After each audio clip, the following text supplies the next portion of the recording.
Selamat petang, salam sejahtera. Ada satu laporan baru atau satu dapatan baru daripada aku. Rupa-rupanya pada tahun 2016, kalau tak silap 2014, 2015 atau 2016, ada satu keputusan yang telah dicapai oleh UMNO dan pada waktu itu adalah Najib Tun Razak sebagai Perdana Menteri. Dalam keputusan itu mereka kata sesiapa pemimpin UMNO yang ada masalah disiplin, ada isu moral, ada isu kes-kes mahkamah, mereka kata keputusan itu dipersetujui bersama oleh para pemimpin UMNO termasuk Zahid Hamidi, Najib Tun Razak dan Bung Mukhtar Seda Kunan dan sebagainya. Mereka kata bahwa sesiapa yang ada kes mahkamah perlu undur diri, berehat daripada sebarang jawatan di UMNO, bahkan tidak bertanding dalam pilihan raya. Sekarang ini, mengapa akar umbi UMNO tidak tuntut persetujuan tersebut? Selain daripada itu, aku juga heran pemimpin-pemimpin yang lain yang ada di UMNO seakan-akan lupa tentang keputusan itu. PRU 15 memang kita jangka akan tak lama lagi menjelang. Tapi kenapa keputusan yang lepas itu tidak dipakai lagi pada hari ini? Khususnya apabila Zahid Hamidi, Bung Mukhtar, Kunan, bahkan seperti Ahmad Maslan dan ramai lagi pemimpin UMNO yang terkait dengan kes mahkamah belum meletakkan jawatan atau belum berundur diri.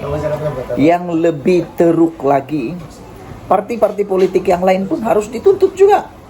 Seperti Lim Guan Eng, dia pun ada kes mahkamah. Syed Saddiq Abdurrahman pun ada juga. Ramai orang sekarang yang mempunyai masalah. Jadi apa yang aku pikir sekarang ialah lebih baik pemimpin-pemimpin yang ada masalah kes mahkamah, isu moral dan sebagainya perlu cepat-cepat letak jawatan supaya tidak ada lagi isu-isu berkaitan mahkamah. Sebelum kita berpisah, sila tinggalkan komen Anda tentang isu pada kali ini. Perlukah mereka tuntut janji itu dan kenapa mereka tidak mau? Sekian dulu, bye-bye. Selamat petang. Hari ini, satu keputusan yang memang ditunggu-tunggu oleh seluruh rakyat Malaysia akhirnya diumumkan dan diperkenankan oleh Yang di-Pertuan Agong. Daulat Tuanku, Daulat Tuanku. Keputusan ini memang ditunggu-tunggu dan memang adalah berita baik untuk seluruh rakyat Malaysia. Dikala kita semua menanti bajet 2023 yang akan dibacakan tidak lama lagi, dalam lebih kurang 2 jam lagi kita akan mendengar pembentangan bajet 2023. Akhirnya hari ini Agong tampil dan mengumumkan berkenan menamatkan darurat di kerusi Parlimen dan DUN yang kosong. Beberapa kerusi Parlimen dan DUN yang kosong sebelum ini kerana penyandangnya telah pun meninggal dunia, yang pada ingatan aku melibatkan 1 DUN dan 2 Parlimen. Akhirnya Agong berkenan menamatkan darurat di kerusi tersebut. Hari ini Yang di-Pertuan Agong berkenan menamatkan 6 ordinan dan proklamasi darurat bagi menangguhkan pilihan raya kecil PRK Parlimen Batu Sapi, Gerik dan Dewan Undangan Negeri DUN Bugaya berkuat kuasa semalam. Perintah pembatalan itu melibatkan ordinan darurat kuasa perlu pembatalan 2022 dan proklamasi darurat pembatalan 2022 bagi Parlimen P185 Batu Sapi, Sabah, serta ordinan darurat kuasa perlu nombor 2 pembatalan 2022 dan proklamasi darurat nombor 2 pembatalan 2022 bagi Parlimen Greek, Parlimen P054 Greek Perak. Turut dibatalkan ialah ordinan darurat kuasa perlu nombor 3 pembatalan 2022 dan proklamasi darurat nombor 3 pembatalan 2022 bagi kawasan Dewan Undangan Negeri DUN N66 Bugaya Sabah. Dalam Warta Kerajaan Persekutuan bertarikh 6 Oktober yang disiarkan oleh Jabatan Peguam Negara, pembatalan itu berikutan Seri Paduka Baginda berpuas hati bahawa keperluan kesemua ordinan dan proklamasi darurat berkenan yang diisytiharkan susulan wabak penyakit berjangkit COVID-19 telah berakhir.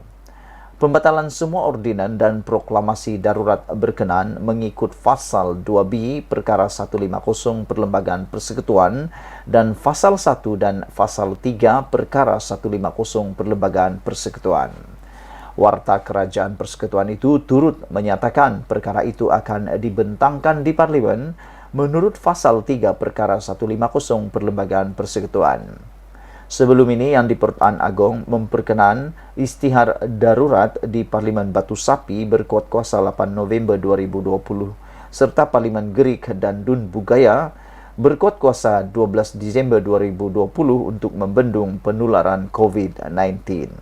Persoalannya ialah apakah pembatalan atau penamatan darurat di kerusi Parlimen dan Dun ini memberi isyarat baru bahawa bila-bila waktu PRU sudah boleh dibuat.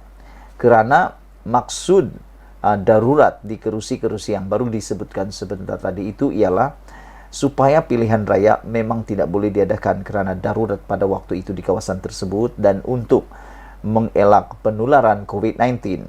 Dengan penamatan darurat di kerusi Parlimen dan Dun kosong ini bermaksud bila-bila waktu sahaja kawasan tersebut perlu mengadakan pilihan raya untuk memilih wakil ahli parlimen baru dan ahli Dewan Undangan baru. Jadi kalau mengikut kebiasaan peraturan biasa, SPR Suruhanjaya pilihan raya perlulah membuat keputusan terkini dan serta-merta atau dalam masa yang terdekat untuk mengisytiharkan, menentukan tarik-tarik bilakah pilihan raya perlu diadakan di kawasan tersebut dan juga penamaan calon seterusnya, kempen dan seterusnya untuk proses membuang undi. Jadi aku sekarang ini makin keliru. Aku makin berfikir adakah dengan penamatan darurat ini akan menjadi clue terkini, petunjuk isyarat terkini daripada Istana Negara bahawa memang tidak ada halangan untuk mengadakan PRU 15 dalam masa terdekat ini.